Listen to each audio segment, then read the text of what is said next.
Welcome back to a very special episode of The Harbor. I'm the Kino Cowboy, but I'm not here with Scott this week. I'm here with my sister, Izzy.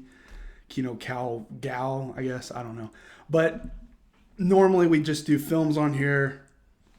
Occasionally, a great TV show comes along, and I'm like, we have to do an emergency episode. Severance Season 2 just ended, and Scott has been too busy with his 2 jobs to watch it. So now I'm bringing my sister on here. We have to get into it. I was very, limited with what I said to you when we were talking about the finale via text because it was, so... I wanted to save it for this. So we're going to talk about the Severance Season 2 finale, and then we're going to go back and kind of contextualize all of Season 2 and what we think might happen next. So... All right, let's get into it. All right. So, first of all, people were, when episode 9 came out, they were complaining this just feels like it's a lead up to the finale. It's yeah, that's what episode 9 is about. There's been a lot of problems, I feel like, with people forgetting what serialized TV is like. It comes out episode by episode, and they're complaining about the structure when they don't have the whole scope in view yet. And it's so annoying. It's yeah, but it's to that point. Episode 9 literally stops, and then episode 10 picks up immediately where it was. And I was thinking, watching it, I was episode 10's already 75 minutes. You could put episode 9 and 10 and have it cut to where exactly where it left off, and it would be feature length. And I saw a Reddit post where they worked at a movie theater and they were able to watch the last episode in a theater. That'd be sick. I was that is so sick. But yeah, I figured let's start with the last episode because it's only been a few days and I've been dying to talk to you about it. Because where do we start? What's the first scene in that? Because it's when Annie Mark is in the cabin. That's right. And he meets up with Devin and Cobell. And it still has Cobell doing her face card in front of the... She's mogging on them. Yeah. Okay, but it cuts back to Ellie, who is being talked to by James Egan, her dad, but also not her dad, in a way. Jump scare. And I found this really interesting because I thought he was trying to, groom her to be his heir, because I don't know what's going on with Drummond. Well, obviously, spoiler, if you haven't seen this yet, he's dead. You should not be watching this episode. But I was thinking, well, he wants her to be his heir, and he can't be disappointed in her acting like that, right? But yeah, I mean, he says he sees the fire of Kier in her compared to Helena. That was so interesting to me because I thought, what I'm saying is, he says he saw it in her when she was young, and then he doesn't see it anymore. And then the point I think people are missing is that he thought he saw it in the others, and by the others, I think he's talking about all those different babies he's had in the birthing cabins with different people. In my head, I know this might be far-fetched, but it's are they trying to catch some sort of reincarnation or something? Or I don't know. Are they trying to find the right match for some sort of crazy reincarnation? I'm going crazy with the theories, but why is he purposely having different babies with all these different women? And they have obviously the lady at the front is used to this by now. My question was, why does Cobell know so much about it? Yeah. Because she's the one who gets Devin inside in the first place, and Mark, obviously, hidden in the back. But she somehow knew the exact stuff to say to get them in. Yeah. Pretty sus. But it's what... We were expecting reveals, and what I liked is that it did give a lot of reveals, but it still was we're not there yet. We're not going to reveal to you what exactly is going to happen when James is because he's getting ready to do something. Yeah, he was talking about the revolving. Yeah. I don't know if he's trying to put his consciousness into someone. Maybe that's why they're trying to clear Gemma out or something. I don't know. That seems to be a consensus that people were talking about. And then watching this almost made me feel like I don't want to look at the subreddit or theories as much because it was like Some of them were right. some of them were right. It's like, yeah, when Cobell reveals to him, like, yeah, here's what Cold Harbor is, here's what these numbers are. It's like, yeah, we figured that one out. It was cool to see it like all come together. Like, this is her consciousness and stuff like that. But it was like, yeah. And I know they give that quick shot of her image on the screen, so it does give you a tease, but I feel like people are too smart. Yeah. Some people are too smart. Not I, unfortunately. But, I mean, I got a couple things. I got a couple hints going, so I was like, But, the finale, even all the way in episode 10 of season 2, it's already giving us new dynamics with this concept. It's keeping the concept fresh. And having Mark S. and Mark communicating together via camcorder was something I should have seen coming, but I didn't. And I thought it was so fascinating. And it's an example of like how many different ways they're able to expand on the concept without it getting stale. I thought it was really clever because I had just like the constant in and out and then the parallels of them like sitting across from each other and like communicating. I liked that a lot. I also, the biggest part for me was like figuring out that Audi Mark was willing to just lie to do whatever. And it's like, dang, he really doesn't see his innie as like a full person, which I guess is one of the bigger themes of the show. So. I like the subtle differences in Adam Scott's performance, and normally you get like a good chunk of the episode of any Mark and then we'll get Audi Mark later or vice versa, but this is like having it back and forth like this, you really get to see just the slight differences like exemplified in that way, and it's really good acting. And my favorite example of this is when Mark S. first sees his Audi on camera, he does this very small little smile of bewilderment of like seeing his other half. And then it stops and he kind of becomes overwhelmed with the concept and like chokes up for a second, like goes like, oh, whoa. Because it's so crazy. And it's such a small and quick direction, but it's those little directions that show me that Ben Stiller has the sauce, he has the juice. Because, you know, most people know Ben Stiller as Zoolander and, you know, Tropic Thunder, stuff like that. But, like, there was kind of like a proto thing when he made Secret Life of Walter Mitty, like 10 years ago. It kind of had that, some similar underlying themes, kind of a direction aesthetically I think he was trying to go, especially creatively. And Adam Scott's in that too. So there's precedent there. So it's cool to see him just step away. I love when comedians like do serious stuff, like Bob Odenkirk with you know, Saul Goodman and stuff like that. So cool. And I think they do a good job of keeping like some comedy throughout it, so it doesn't feel like this, I don't know, like specific. They balance the tone really well. Yeah. Too well. It's scary because there are some major risks tonally throughout the whole show, and especially we'll get to it in this episode, specifically the finale.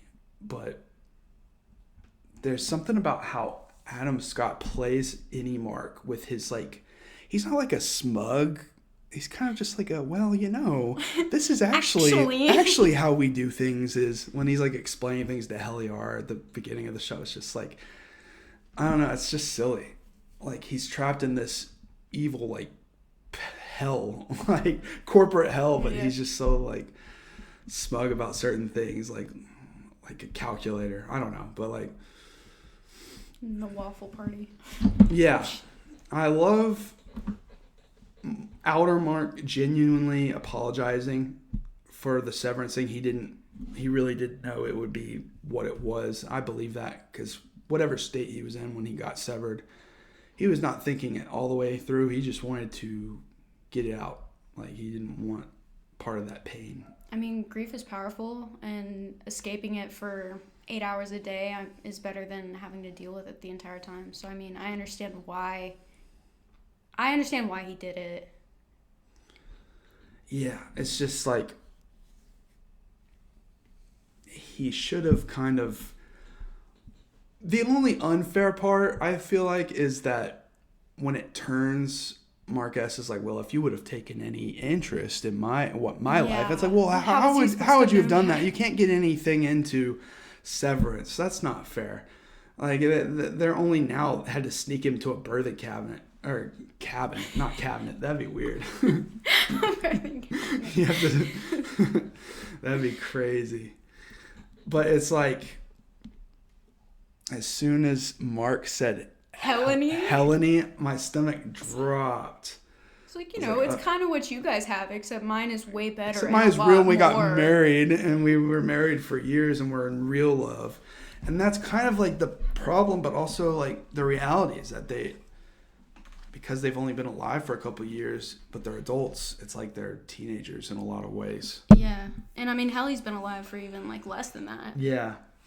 So it's just a very complex scenario. And it's stuff like this. It's like, if you're looking for something original, this is going to curb your appetite because like, this isn't a kind of situation I've ever seen in any other movie or show.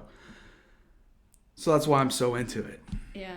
One of my favorite parts was like the constant back and forth when they start bickering like a old married couple. And then Audi Mark is like, can't you just trust me? And then Annie Mark is like, no. That delivery's so mean. It's like, he's got like the fire of hell behind him. No, I can't. And I mean, I was like really mad in the moment because I was like, you selfish asshole. And then I was like, okay, well, I mean, I kind of get it because he could just be lying.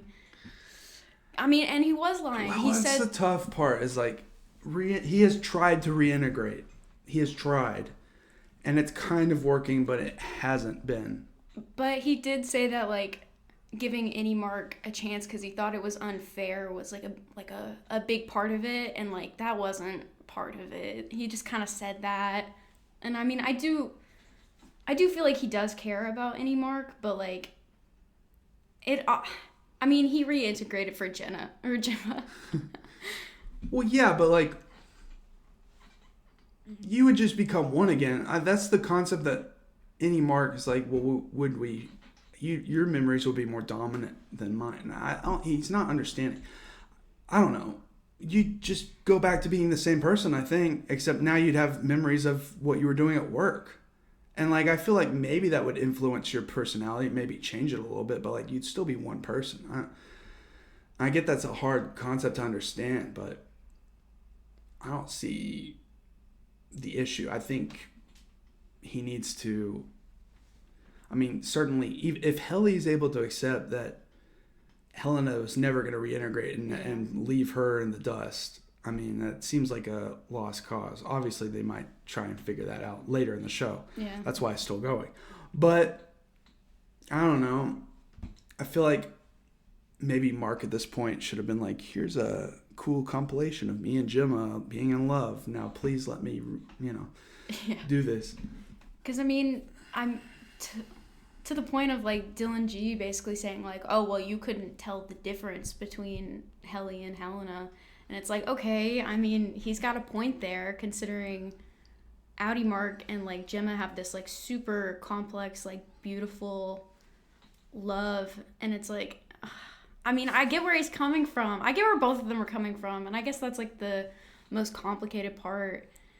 I saw a lot of people just, like, hating on Annie Mark and being like, what a selfish piece of shit. And it's like, okay, well... No, it's more complex than that. Yeah. Even though I was, like, astounded. Yeah, I was mad, but...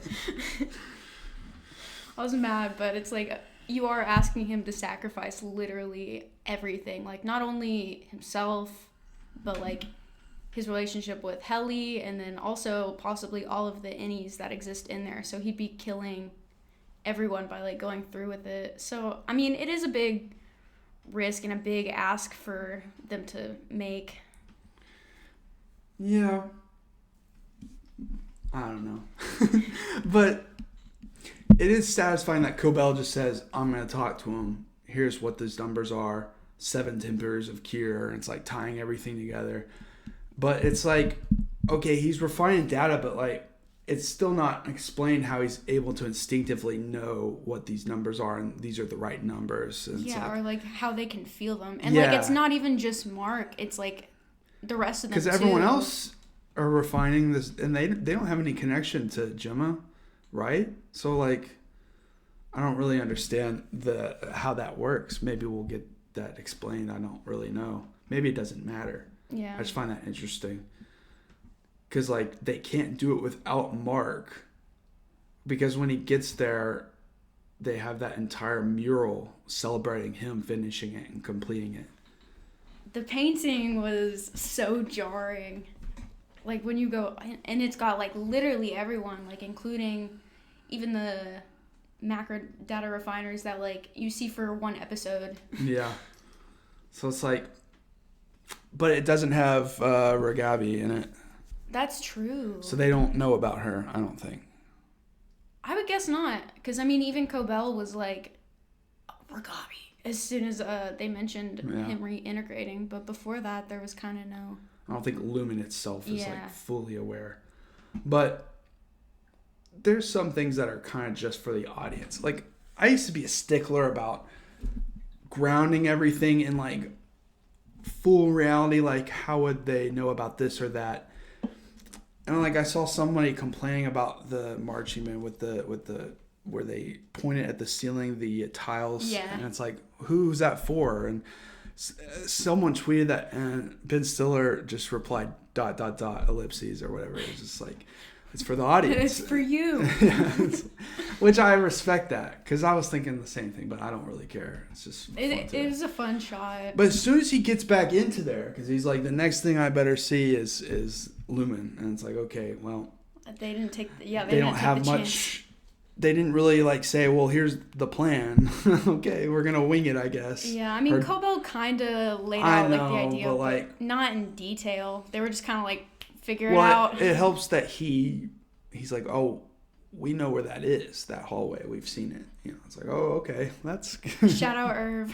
That's convenient. But as soon as he gets in and sees the mural, the score changes and has this like pushing kind of feeling, like we're at the finale, like almost like it could be the finale of the entire show. It has this finality sound to it, like this is the end game, we're here.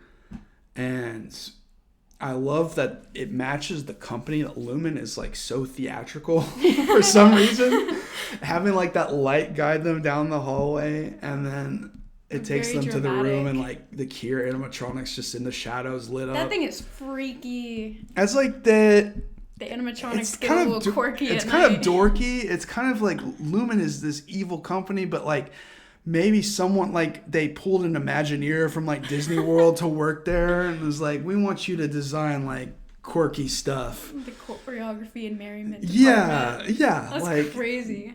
And like the light like slowly fading in on the computers behind them and stuff, and like that stop motion movie that they watched. Yeah. Like, how did they put that together that fast? It doesn't matter.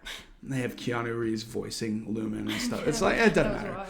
But it's just like so quirky, and that's like such an like you said earlier, part of the tone that's so balanced in such a specific way, and it's surprising to me when it works. When a tone is balanced in a way that's surprising, that's so much more interesting than ever playing it safe.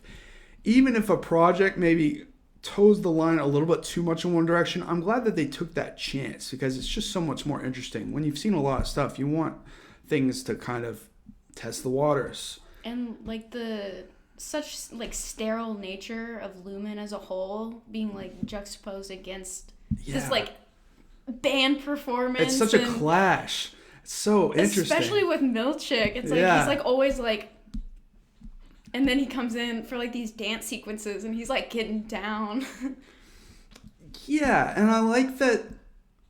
First of all, I appreciate how real Helly is, because she kind of represents the audience kind of thrust into this weird, noticing how everything is weird and off, and like this isn't right, and like how easily in season 1 Mark S is just so used to everything and has accepted it, but she's just like no, this is off, this is not good, I'm gonna kill myself. But like the best example of this is where she's just like straight up telling Mark, yeah, James was talking about this weird cryptic shit. It's like, yeah, that's exactly how we would describe it. Like, what are you talking about? Like, we get that it's like specific world building and stuff, but like it is very cryptic and just obvious, like especially the way they all talk. Cobell, James, just everybody. And then Helly is just like, what the fuck is going on the entire time? And I appreciate that. Of course, Dylan tries to basically kill himself in the last episode because he fumbled one time. He's like, yeah, that's it. Aww. But, of course, his Audi said no.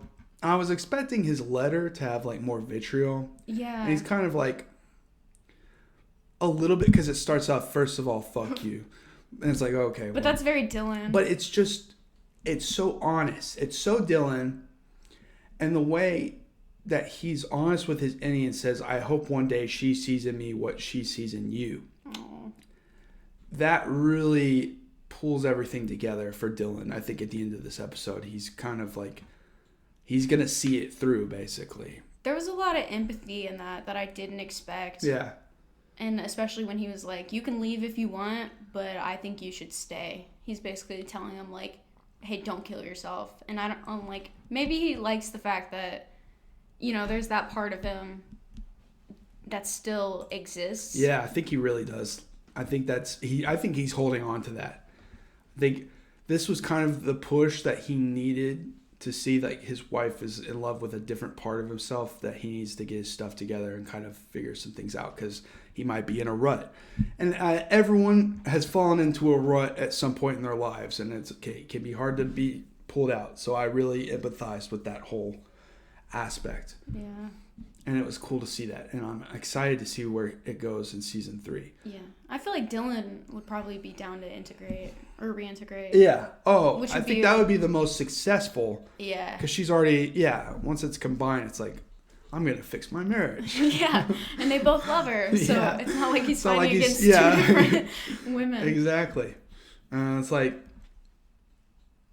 gearing up. You know, Cold Harbor's coming in. You and I were like theorizing, like, there were so many theories of what was going to be in the room. We thought it was going to be more complicated. Like, we thought like maybe it was going to be like a creek or something, like I mean, drowned. they talked about her drowning. Yeah. That her being her biggest fear. And we thought, like, I saw a lot of people think, oh, they're going to make her relive The car crash. that and then miscarrying. I'm like, how are they going to make her miscarry? Jesus Christ. How are you going to do that? I was like, that's not going to happen.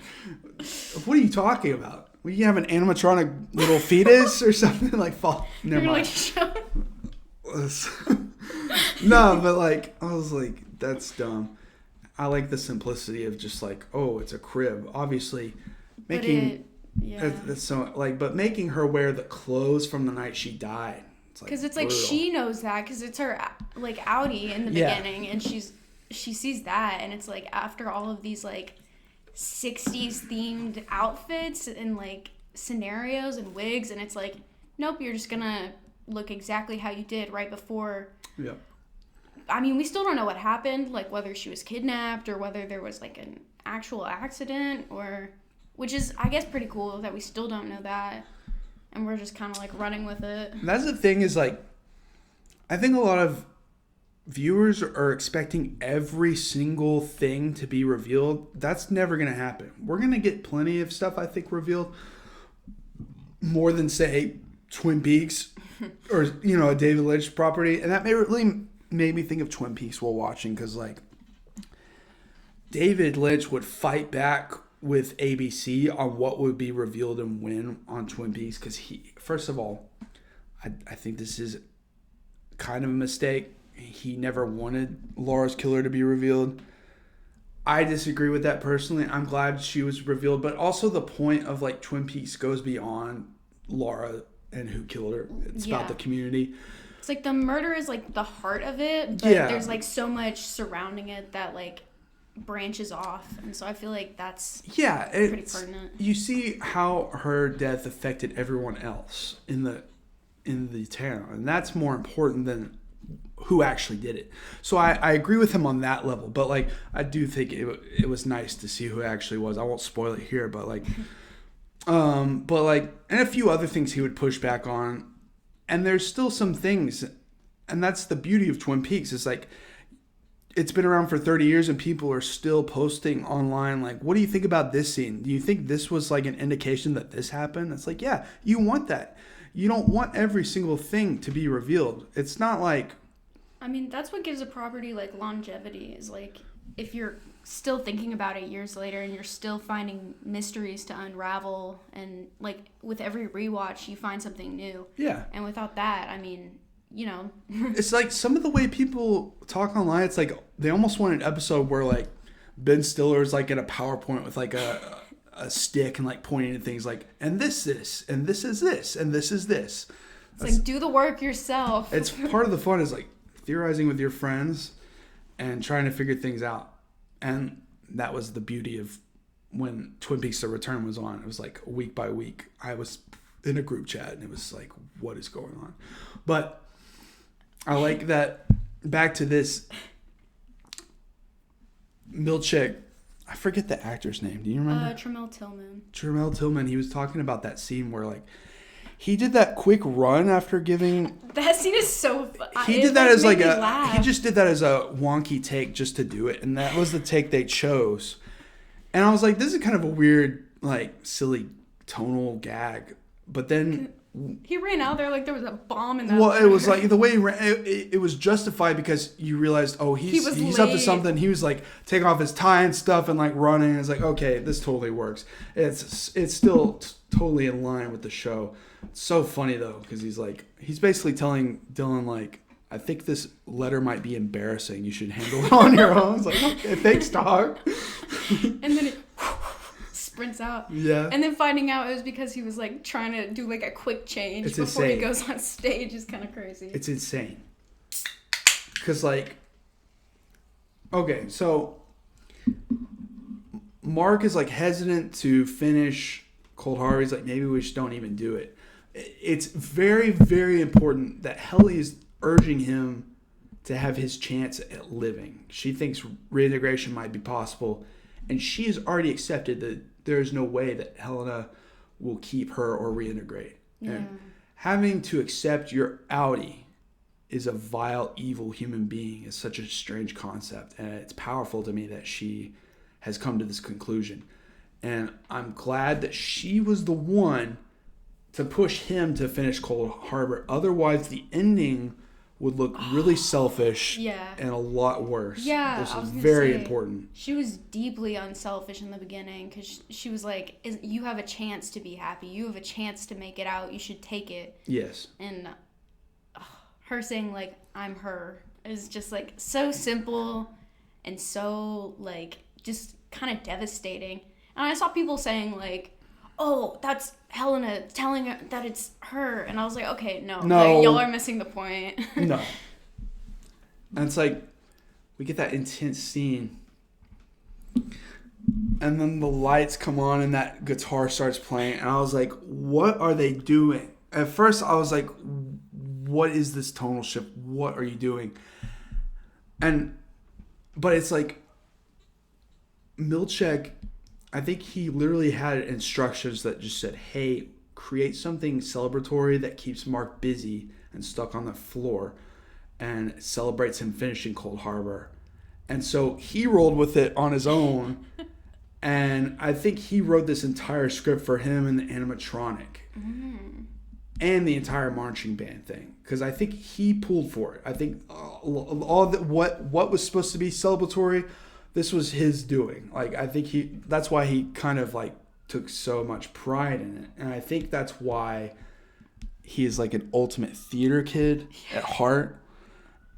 And kind of like almost in a neckbeardy kind of way. And what I mean by that is like, I get the power of telling Drummond in the last episode, telling him off, but like the way he says devour feculence just sounds like cringy, like fedora. Yeah, like it comes off that way to me. And like I was down guys for it, like though. that. I knew guys like that in high school. That's the only reason. It's just like I get it. I was down for it because it was like his small act of like. I'm down fuck for you. it. I'm down for it, but it's just like there's a twinge of neckbeard in there, just a little bit. Theater kid neckbeard. Mm-hmm.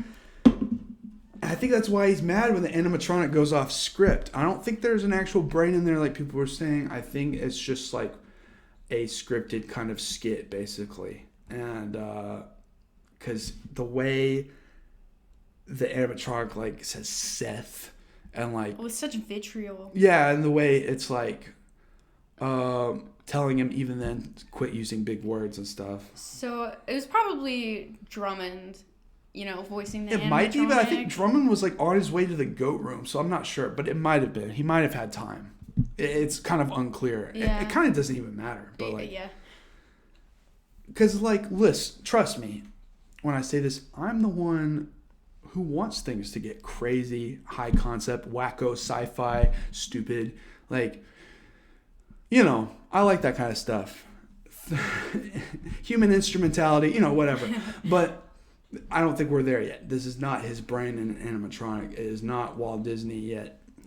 So, but I just like,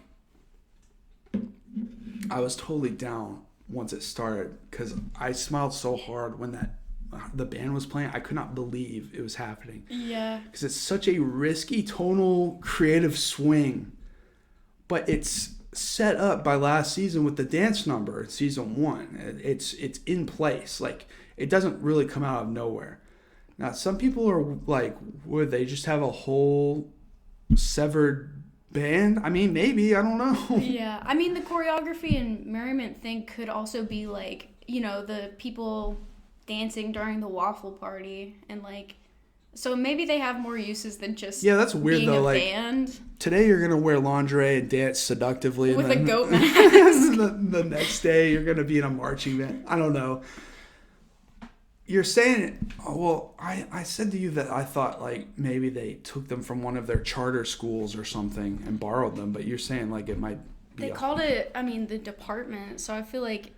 Yeah, but departments can be outsourced. I think maybe. I guess so. I don't know. But no, the whole thing because Helly made the point of being like, well, we've lost our friends, you've lost yours. They can get rid of us at any point.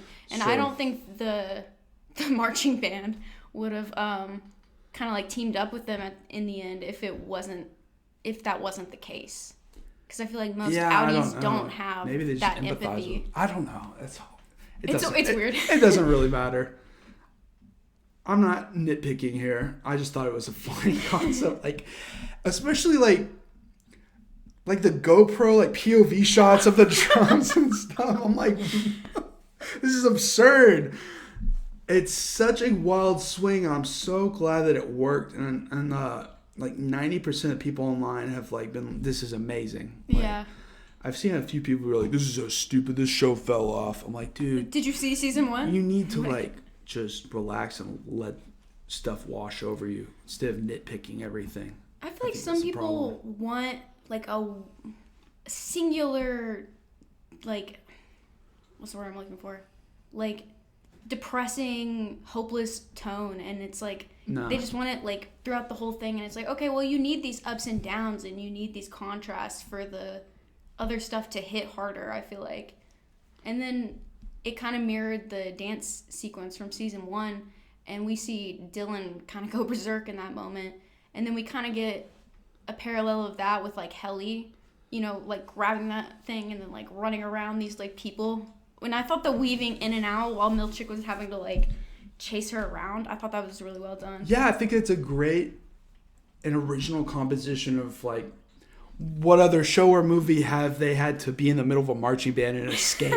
And the marching band just doesn't stop. It's dynamic. It's very dynamic. And like, you can have your monotone Office Space satire. Go watch Office Space. I don't know. It's just like, this is trying to be something completely different. And a lot of people, I think the show has gotten too big for a mainstream audience because you're getting people from all over who don't watch this kind of, I'm trying to say this without sounding mean, but just like an artistic, experimental type thing. Well, just like, I don't know. You get people that watch nonstop reruns of like The Office and Friends, and like then they're like, hey, watch this show. I heard you, I don't know.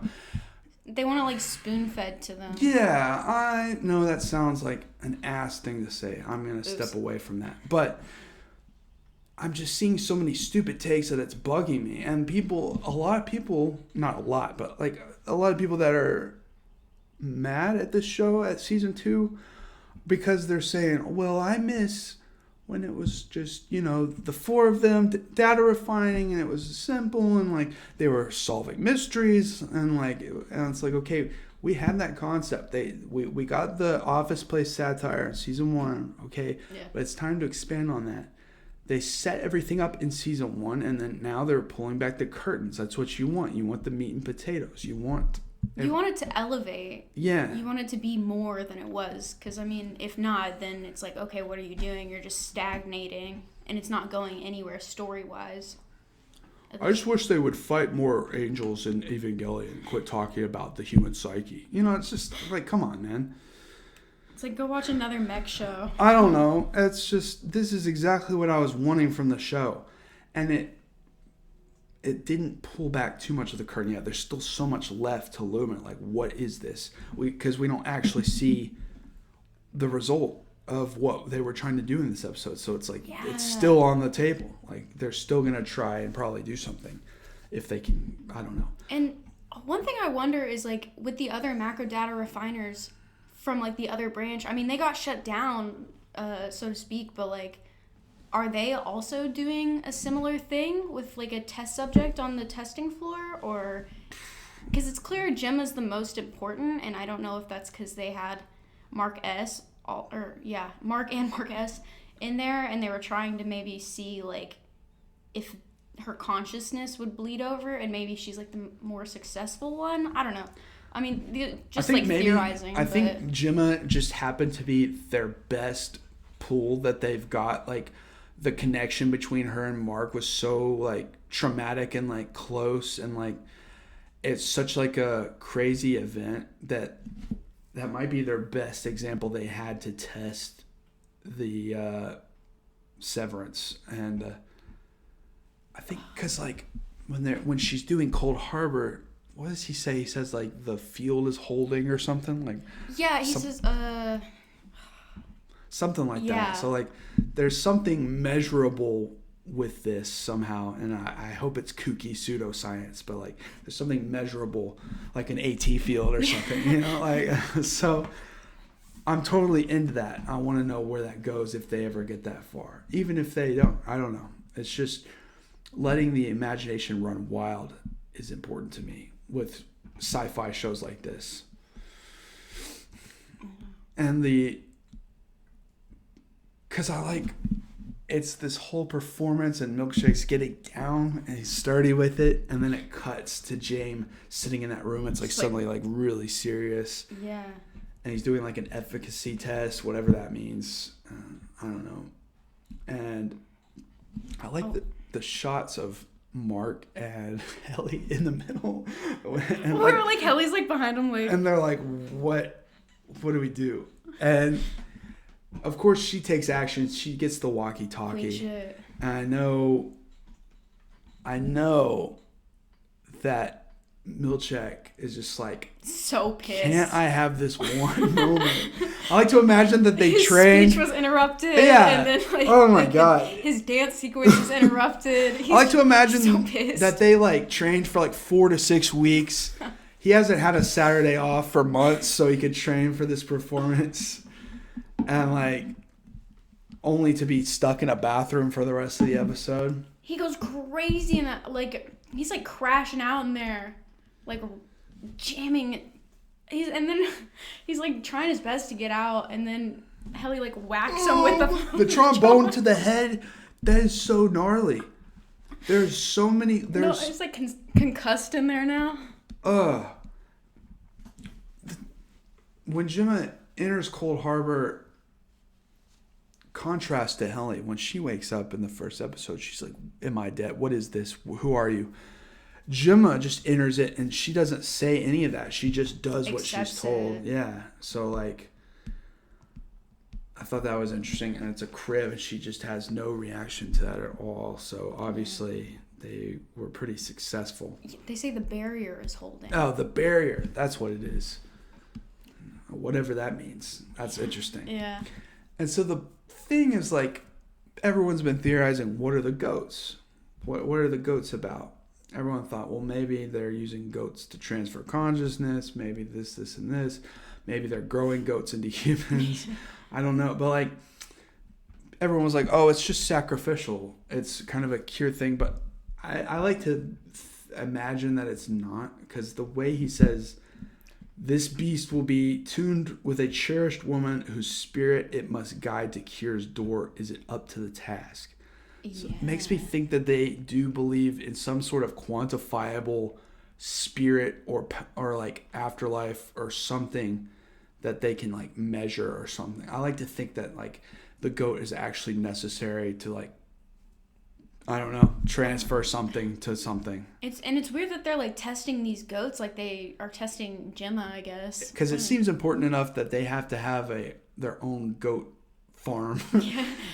They can't just say, well, we need this sacrificial goat. Well, let's Like go they pick one grow up their off a own farm. goats, So it's yeah. important enough. I think people are overlooking that and thinking, oh, it was a red herring. It's just a sacrificial thing. I think there's more to it. I don't remember exactly what he says, but he says something about like getting rid of pain while he's like going through that, because she's like, how many more do I have to do?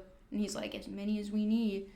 But then he mentioned something about like ceasing pain and like stopping it, and it's like, okay, so does this have like, is that the point of Gemma's whole thing? Is like they're trying to get rid of every single negative emotion, or it's Maybe. But it's like where does the goat fall in with that?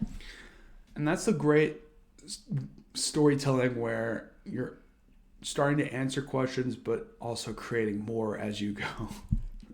And it makes the viewer like, okay. Yeah. But I like that. Yeah. I was fearing when he was like holding that thing up to the goat, and then you hear like Marcus and on the outside, and it's like there's a whole secret room for this. So it's like that's why they never noticed it before. Yeah. There's got to be other like secret doors around there. That's a good point. So it's like, what do we not know? We already thought it was crazy enough when they found the goat room by crawling through the little hole and all that, but it's like, if there's even rooms that you don't even see, it's like, what?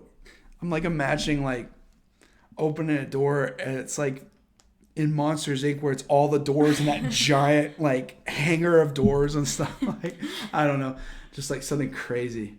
But there's such a smart like pair up. I would have never in a million years imagined Mark would have to fight Drummond. Well, he wasn't fighting. He was getting his ass but beat. It's like, that is such a brutal matchup. Mark is a very fragile, he's like this little like little guy. And Drummond's like the beefiest bastard I like in a long time that I've seen, and like, and it's so smart that they cast Gwendolyn Christie as the goat herder or whatever her title is. She does a great job because she's 6'3", and like she's a beast of a woman in a great way. She's big, and she's in Game of Thrones, which I haven't watched, and then she's in the Star Wars sequels. I have seen her like beating ass in Game of Thrones as well. Yeah, so like it says, I don't know, Google's not always accurate, but it says she's 6'3", and the guy who plays Drummond's 6'2". So it's like, damn. And if she's wearing like heels or anything, in that like garb that she had on. Garb, yeah. We want you to dress like you're in 19th century Ireland. Like crazy, like cultish. But it's like, we haven't seen this is such like a different kind of show. It's not an action show. So this is the first time we're seeing like true hard action. And it's directed well for a show that isn't an action show, because you feel the impact of every hit and every throw.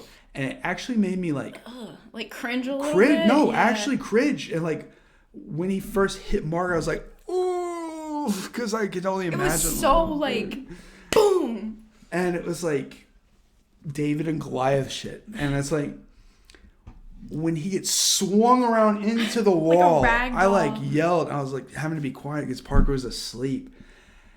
But Adam Scott got a concussion from that. Really? And I was like, why are you using a stunt performer? What are you doing?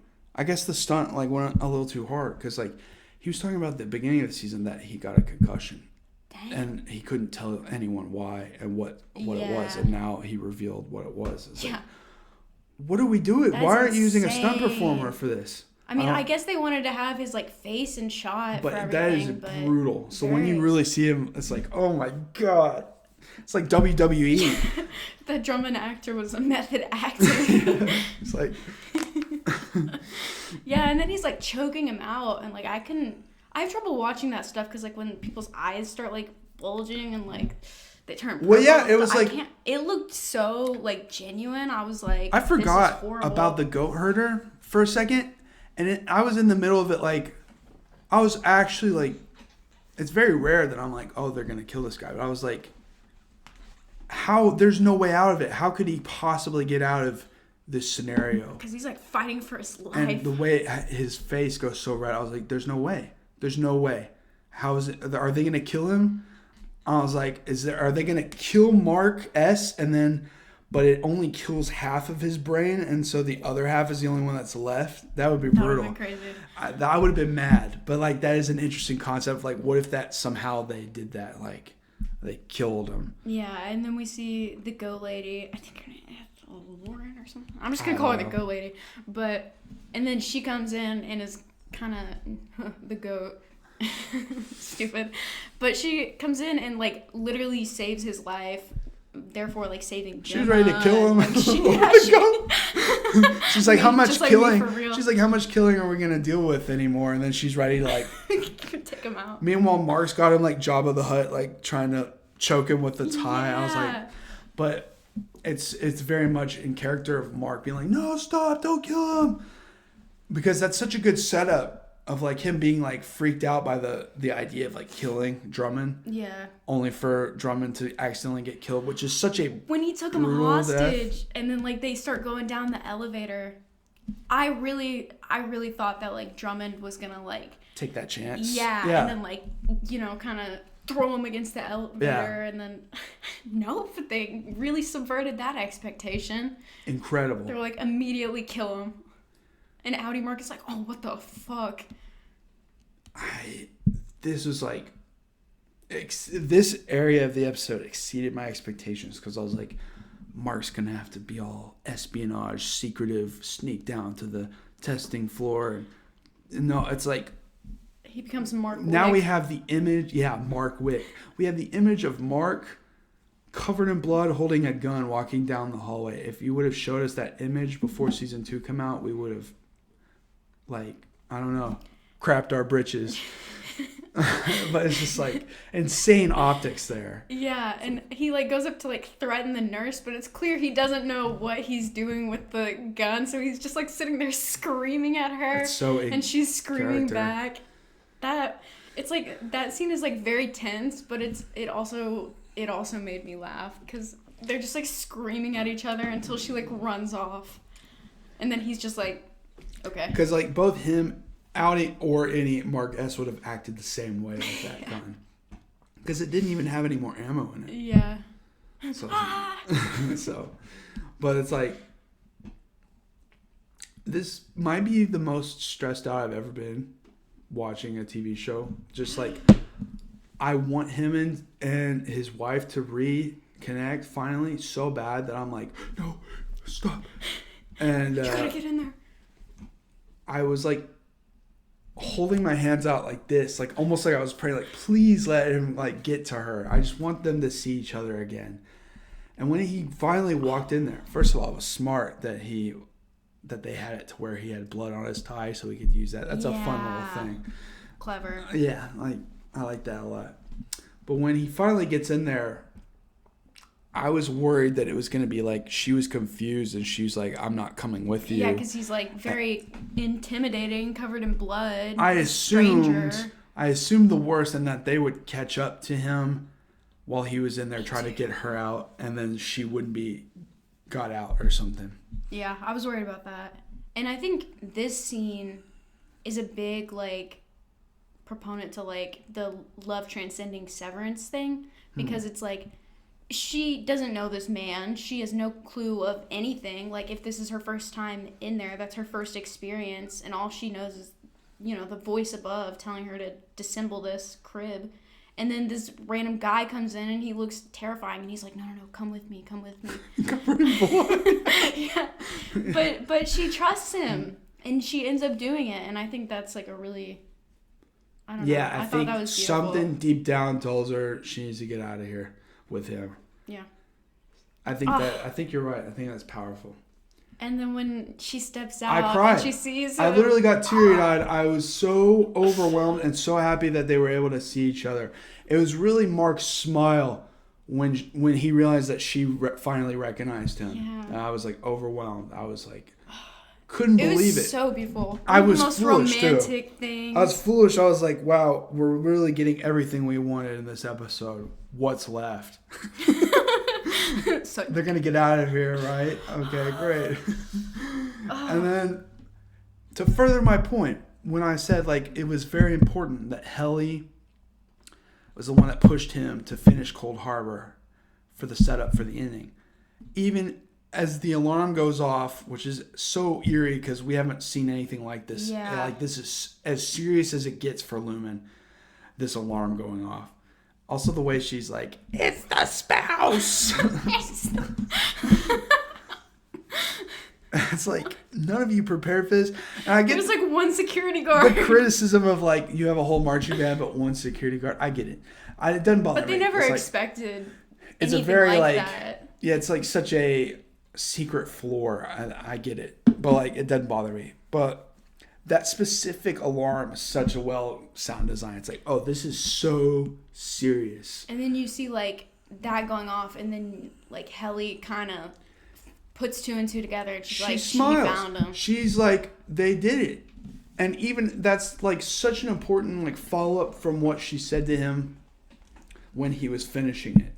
That shows her character. She wanted just the best for him. Yeah. I'd like to take a moment to praise Dylan G for getting out of that like depressed state and immediately standing on business and was like with the vending machine. She's like, oh, hey. And he's like just down immediately, has no clue what's going on, but is like ready. Oh. He's always got like a hero moment.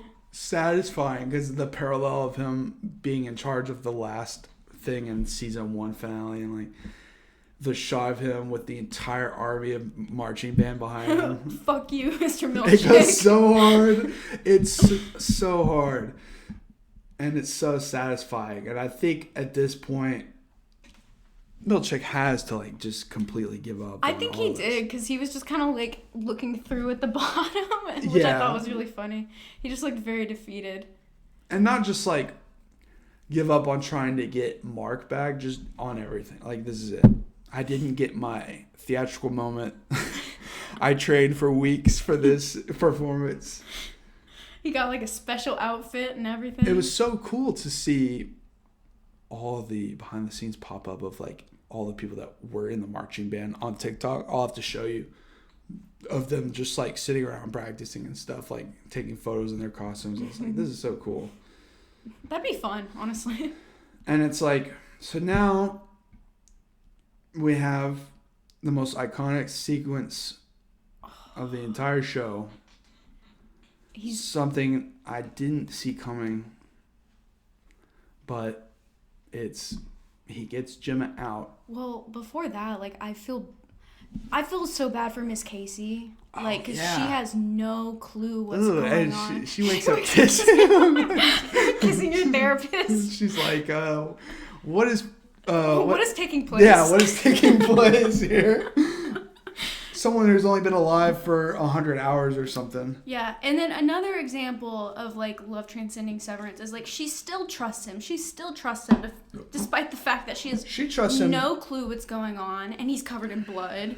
She trusts him because she wants to get out of there because the last time she found this hallway, Mr. Milchick just eerily like tells her to go back the other way despite her longing to go back out. Yeah. Also that reveal of like, it's so gnarly at the beginning of the episode when Cobell reveals to Mark, like, these are different severances, and he's like, this is like my 25th one. It's yeah. That's so sick. Miss Casey's just one of 25. Yeah. It's brutal. Oh. But it's like, yeah, that might be proof of your love transcending interstellar BS. No, I'm just kidding. But call it hokey like Scott would. no, it works. It works. But like the way he's like able to get out the door and like he was ready to go out. Like she's like, come out here, and he's like, oh yeah, okay. And then he pauses. As soon as he paused, I literally like stood up and was like, no. I like my stomach dropped so hard. It's been so long since I was like, just like full on. It all clicked though, because like you want fresh and original storytelling. Here you go, because there's never been a situation like this ever. An innie and outie like. And he's like right there. She's like banging on the other side. And it's Helly's the way like she at starts the yelling end. and screaming and crying and throwing up. She didn't throw up, but like it made me sick. It made me so like you've been out of there for 2 seconds and like you're seeing the love of your life turn around. Yeah, like, they got reunited for maybe 30 seconds. Yeah. And it's just so sad. And it mirrors like the end of the intro where like not necessarily where they're like in the elevator, but it's like where Helly and Miss Casey / Gemma are like switching back and forth, and at the end, and I was like, oh, that's how like it's kind of a reference there. Yeah. And that scene altogether is so heartbreaking. It's probably some of the best TV like I've seen. And it's like. But he kind of just like left her there. Like, how is Gemma gonna make it out of the building? I like to hope that Devin's waiting out there somehow, or like rushes in to help her or something. I hope so. I really hope so. Cobell and Devin. Because Cobell does know where all that would be. So. And it's like. Helly, people were saying, "Wow, Helly, I can't believe she smirked at Gemma." She never smirked. There was I no rewatched. smirk. I rewatched that scene 3 times. She was just like. There was such like. She was overwhelmed, and there was a regret. Maybe like also... a slight pity and regret, but like, it makes sense. She wants to live the rest of as much of her life as she can. I get that. It's just stinks so hard.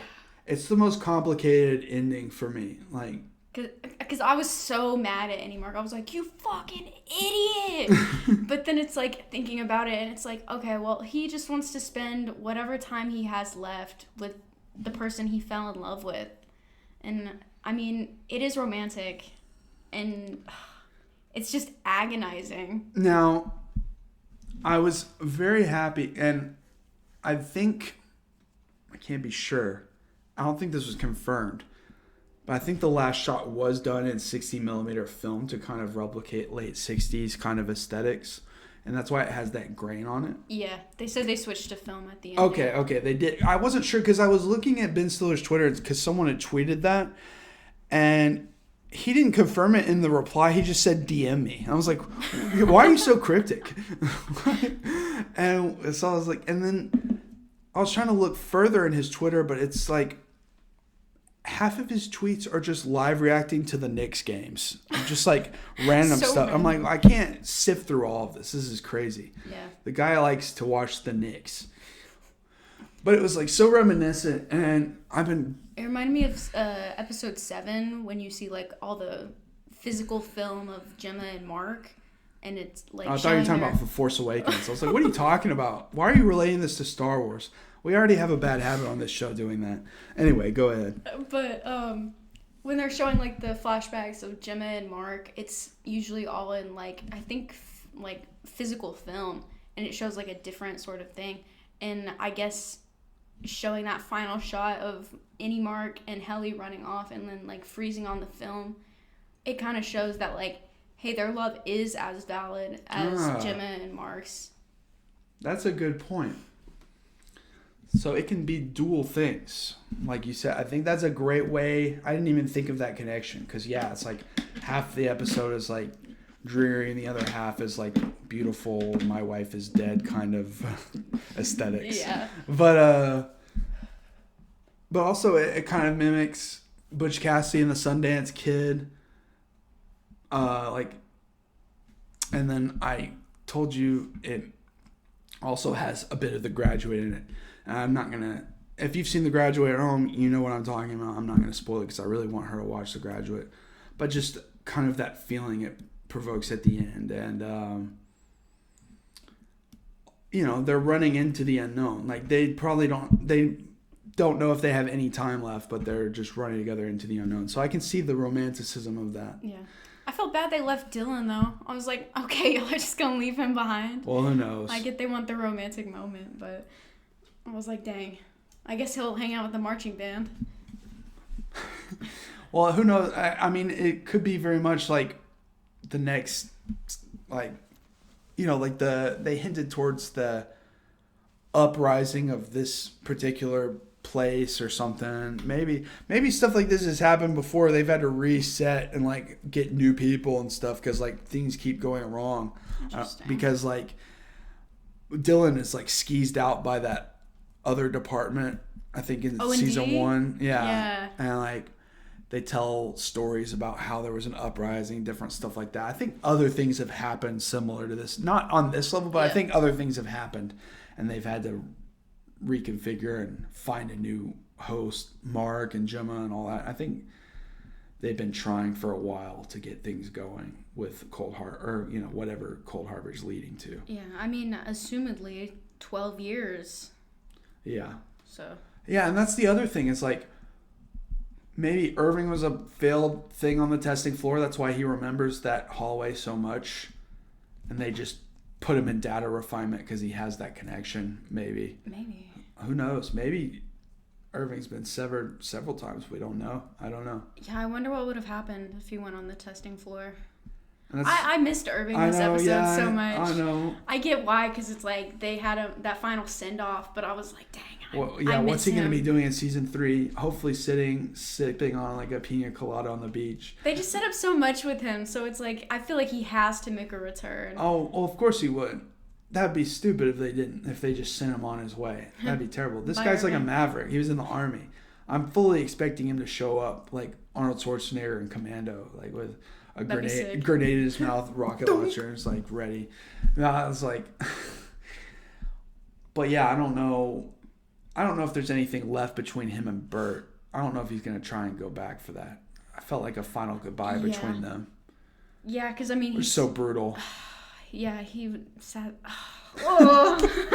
Like, when he says he's never been loved before, I literally out loud was like, "Oh no!" And then he was like, "I'm ready," compared to like his Annie being like, "I'm not ready." And it's like he just wants to be loved so bad, and he feels this connection to Bert. Love transcending Severance. I'm gonna keep saying that.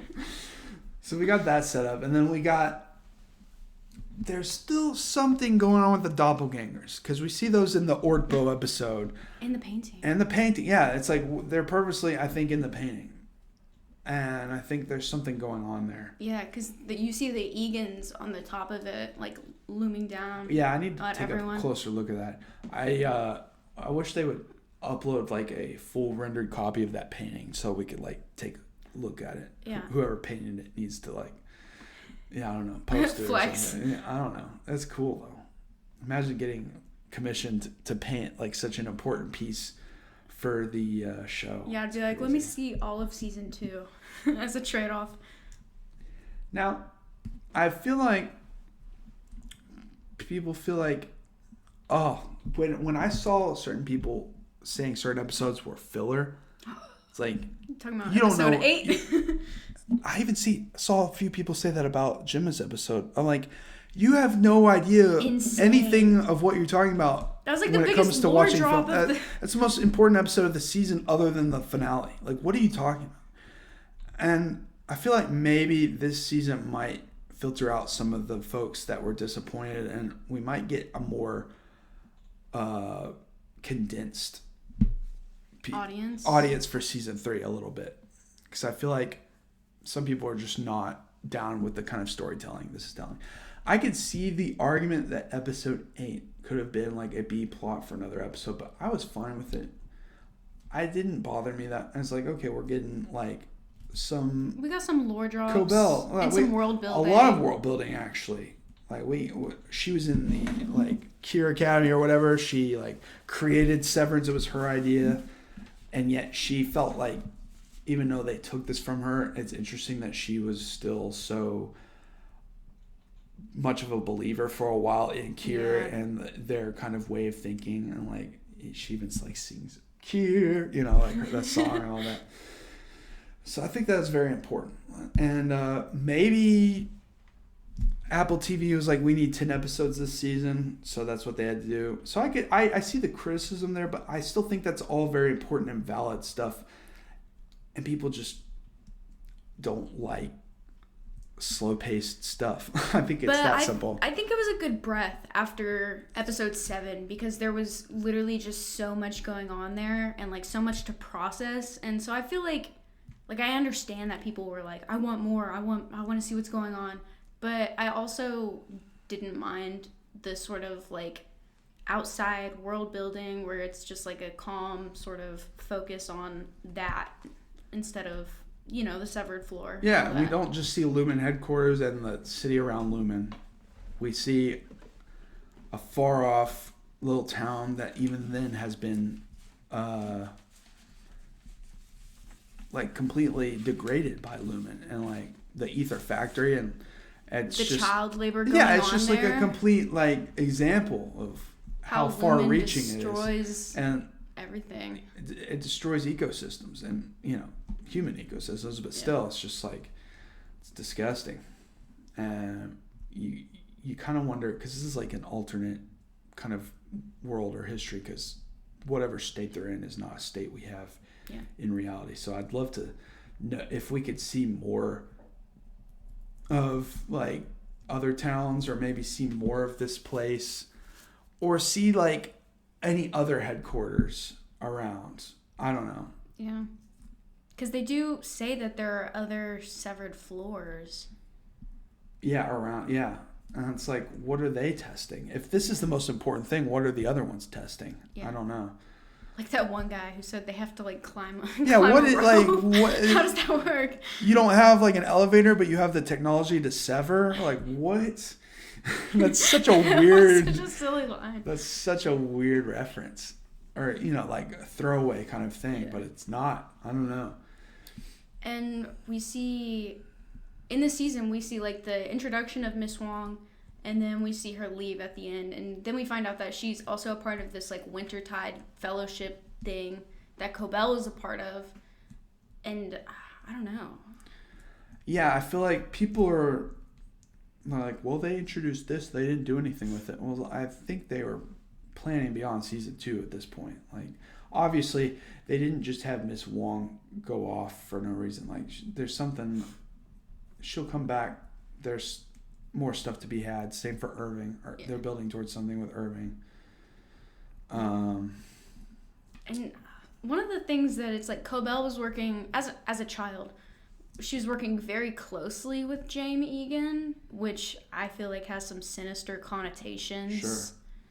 And I don't know, maybe I'm like out of pocket here, but like that coupled with the fact that she knows about like the birthing factory, oh god, and the birthing cabins and like how to get there, and James talking about how he's like had all these kids and all this stuff. No. I don't know. I don't know. I mean, I could be wrong. Maybe that's why he was able to get that patent or whatever, and Cobell like kind of dropped it, I guess. I don't know. It's just an idea. No, totally. That's totally valid to me. I totally, unfortunately, see what you're putting into the air. Okay, so where will this go from here? Well, how are they going to prolong their lives as severed innies? Well, James Egan said that he prefers Helly and that he doesn't like Helena, which is like Dang. No one likes her. Nobody likes her. The only person who maybe liked her, like Drummond, is now dead. So it's like, oh, okay. But, I mean, he likes Helly. He sees the fire of Kier in her. So maybe that's how she kind of prolongs things. He wants her to stay. Yeah, maybe he thinks he can keep her close now. I don't know. Yeah. Like, give her an ultimatum, like, if you want to stay alive, you gotta work for me. Yeah. I saw some people saying there's going to be like a unionized Annie's and they like take over the severed floor. Maybe. And I was like, I mean, it'd be an interesting concept. They can hold it down. Holding Milchick hostage. No, Milchick's gonna become one of them, I think. He's gonna, I don't know, he's gonna come around, be like, I'm tired of this. Imagine having to go home at the end of the day. You're like not severed and you're Milchick and you just have to go home and think about it. Like, I got hit in the head by a trombone. Like, come on, man. What other workplace has... Yeah, like, it's such an insane work environment. But, yeah, I don't know. I think... He's inching closer to I'm getting out of hoping there. Gemma... And I guess her and Devin will have to, like, team up and figure out what's going on. I don't know. To try and get Mark out, I guess. Yeah. But if he doesn't want to go out, then what? I don't know. Yeah. Certainly interesting. Yeah. Maybe Devin will infiltrate it. My idea was to you was, well, they can just build a house with a revolving severed doorway so they can go in and out and like change it so like innies can go out and enjoy their day and then come back, and like just have Mark be like, well, you get 8 hours, and then Mark gets 8 hours, and we'll just have to split it. Or they just like trade off days. Every day. And then they'll have like a divorced Heliar dad. live in one side of the complex of their house, and then Jim on the other side. Yeah, A throuple. Yeah, well, if polyamory, if they were down with polyamory, there'd be no issue in this whole thing. Yeah, Which is funny. Gemma and Helly are very similar. Like when you think about it, and they both have like that sort of like rebellious energy about them. Like when Gemma hits Dr. Maurer over the head with the chair, I was like, yeah! But it's like, I feel like her and Helly both have that sort of like fire. And I love the gag detail that they have Lumen Band-Aids because he's wearing one. I'm like, okay. they got everything down there. Lumen branded yeah, it's like Lumen coffee. Yeah. Also, like, you see some of those snacks in the what's it called? The machine that they put against the door that fall down. It's like Lumen branded snacks and stuff. I saw some people get care packages from like the creative or the PR team from Lumen and like recreated those snacks and stuff. I wouldn't have opened them. Yeah. But I would have just kept them as is. But like, it's pretty cool. I don't know. And like leading into the season, because like neither you or I had to wait 3 years for season 2. I watched it in like 3 days. Same. And I was like, okay, you gotta watch this right now. Yeah, I got the free trial and then like watched it all, and then like in 2 days, 2 or 3, whatever. And then I was like, I can't imagine having to wait that long. Bidstiller promises it's not going to be that way, and they're already writing season 3 right now. So I like to think that they would gear up and hopefully shoot it in the next 6 to 8 months if they're on track, and then we could get it next year if that's the case. Fingers crossed. Because I was looking at the kind of schedule. Now that's me being like hopeful. Yeah. In reality, it might be 2 years from now. Oh. But I'd like to think it'll be maybe at the end of at the end of next year. Season 25. Yeah, and season 31 of Adrian's life. Yeah. No, but here's hoping, because they are already in writing, because there was a shakeup of like Dan Erickson he's now like he's become like an official like producer, like, and not just a head showrunner or whatever. Like he's got the producer title now, and like they've brought on 2 new writers and stuff. So I saw that like thing on Deadline talking about the change up. So they're in it. They're already writing. So hopefully it doesn't take them too long.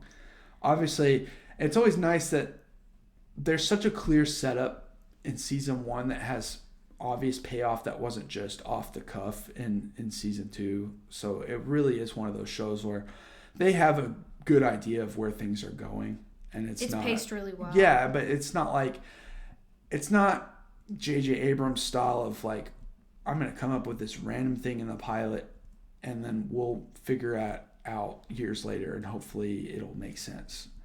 I don't know. I know there's a lot of Lost fans out there. I haven't watched it, but just like... I started watching it. I didn't finish it. Well, whatever. Either way, I'm saying like, as a writer, I would never want to just throw something out there that I don't have an idea of where I might take it later on. Because tease the audience. That's when things get like messy and like convoluted, but like in a bad way. Yeah, because then your writing becomes contrived to fit around that to try and make it work. And it's like he kind of did that with stuff that he set up in Force Awakens that they tried to pay off in the third one. It was like, oh, okay. Doing the Star Wars thing. Oh yeah. I'm sorry, everyone. This happens a lot. But okay. What else you want to talk about? Check my nose. The fact that Ragabi is just like gone now after Mark's severance. Yeah. Not severance. Goddamn. Reintegration procedure, and she just like dips out, and it's like, oh, okay. Well, she's like the only one who knows how to do any of that, so. I can see some criticism there of like, we don't know enough about her. And it's like, okay, she left, and is that going to have an impact on anything? Is she going to have to be held accountable for anything? I don't know. But if she doesn't ever show up again in the show, I will consider that to be a writing problem. But I don't think that's the end of her. I think we just really had to focus on the main plot here. Yeah, maybe her and Irving will like meet up. Maybe they're at the beach together chilling. I don't know. But I totally see that discrepancy online. So, But also not everyone. I saw some people be like, she needs her own episode. I don't think so. We don't need everyone to have their own episode for them to have development. Yeah, she could use some more development.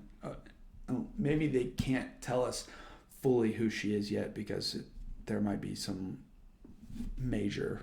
I don't know. Something major in the plot. I don't know.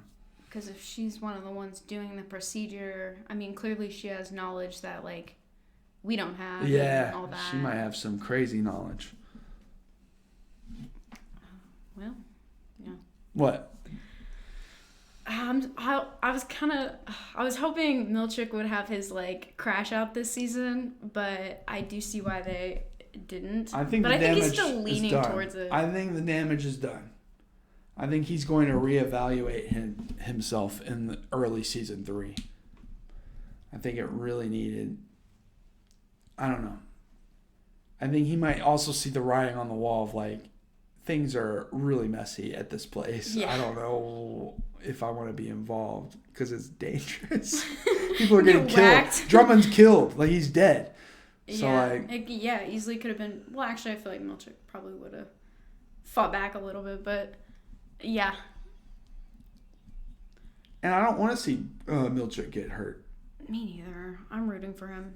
So I'd like to see his redemption. I'm totally down with that. Now, Cobell, what is her end game? Because she is obviously wanting Lumen to not go through with Cold Harbor. It can't just be all petty anger for her being behind Severance and not being able to run the severed floor.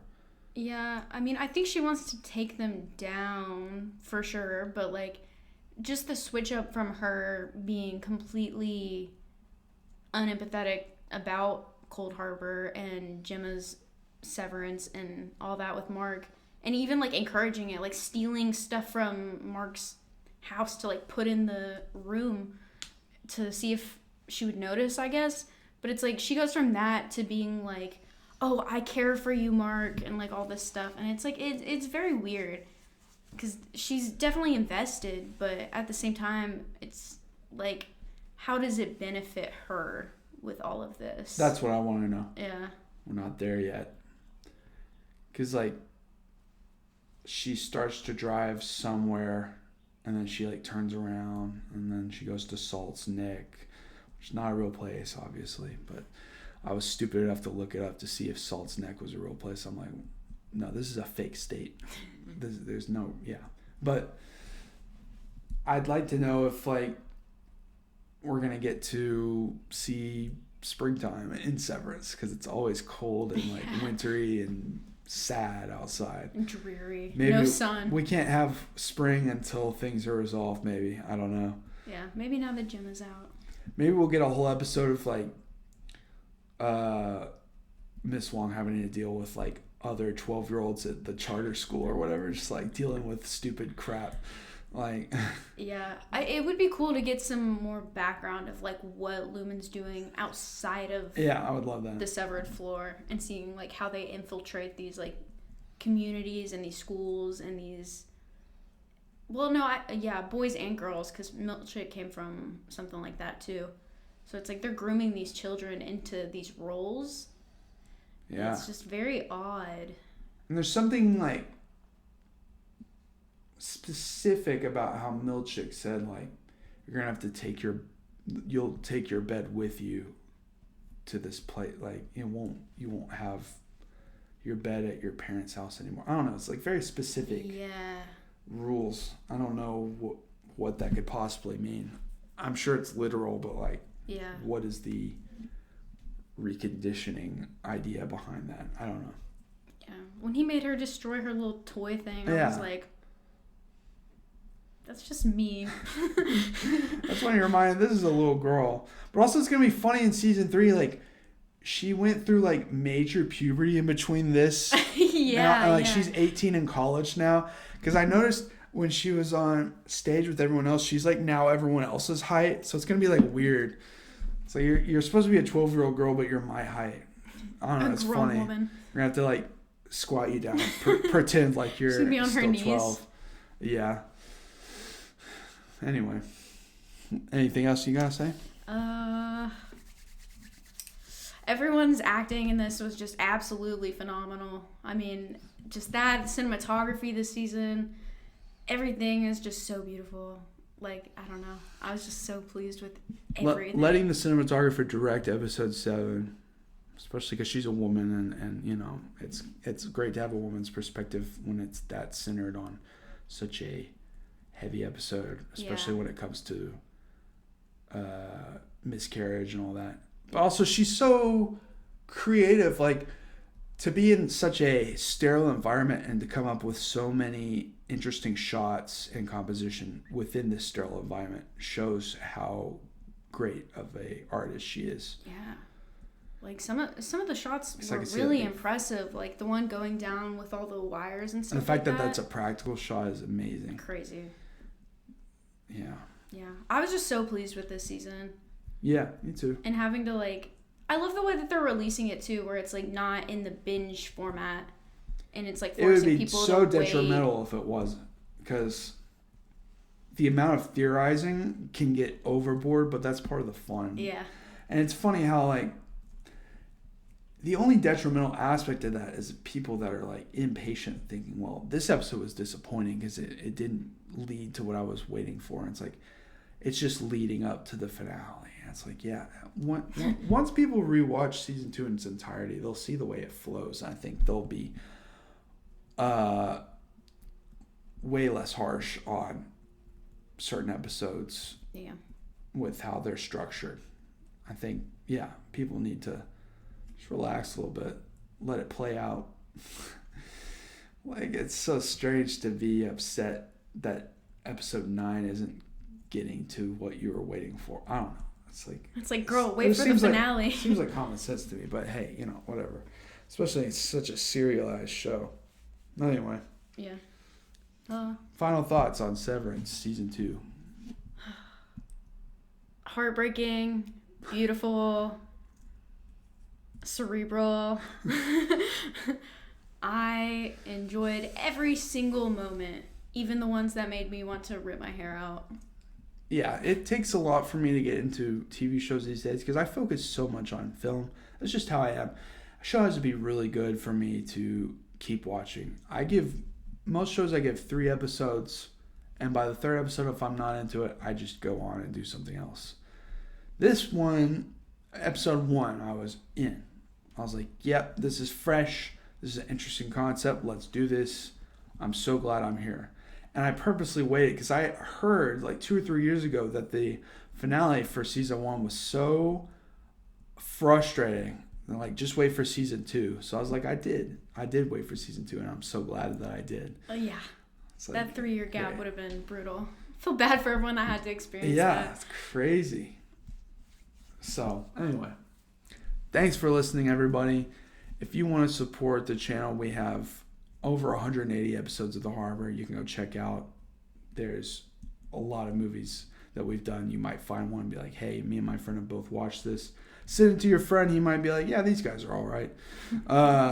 I have a book for sale if you want to support me that way. In the description, we have a tie-in film called The Patrician's Guide to Kino. You can watch that. You can follow me on Instagram at The Mooring Line. I'm not plugging you.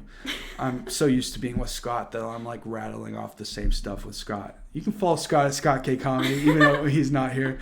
But yeah, thanks for listening. We're going to try and me and Scott are probably going to try and do more in-person stuff, but our schedules are so wonky. But thanks for coming in, Izzy. Yeah. Thanks for having me. Yeah. We'll see you guys next week with, I think Blowout. I think we're going to go ahead and put this episode up now while it's fresh, and then we're going to do Blowout with Travolta next. So look forward to that. Thanks for watching.